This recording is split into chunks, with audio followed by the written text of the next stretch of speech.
Hi అండి. అందరూ ఎలా ఉన్నారు? బాగున్నారా ఫ్రెండ్స్? ఇక్కడ చూడండి, తెల్ల వంకాయ మొక్క అండి ఇది. ఇది మేము ఎప్పుడు ప్రతి ఇయర్ కూడా సమ్మర్కి ముందే నల్ల వంకాయలు, తెల్ల వంకాయలు అనేది పాతామండి. నల్ల వంకాయలు అంటే వంగపూ రంగులో ఉంటాయి కదండి కాయలు, అవి చిన్న గుత్తుల కింద కర్రీ వండుతారు కదండి, ఆ మొక్కలు.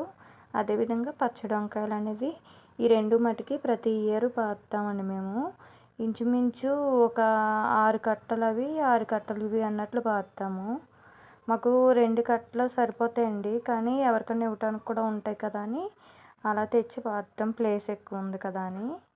అలా పాతాం కదా అని ఈ ఇయర్ కూడా పాద్దాం అనుకున్నామండి. ఎండలు ఎక్కువ ఉండటం వల్ల ఉన్న మొక్కలు ఎండిపోతున్నాయి కదా, ఎందుకు పాతి మళ్ళీ అట్లా ఇబ్బంది పెట్టమని పాతలేదండి. ఇది కిందటిసారి మేము తెల్ల వంకాయ మొక్కలు, పచ్చడి వంకాయ మొక్కలు అండి ఇవి. నల్ల వంకాయలు అయితే సీడ్స్ కింద పడలేదు.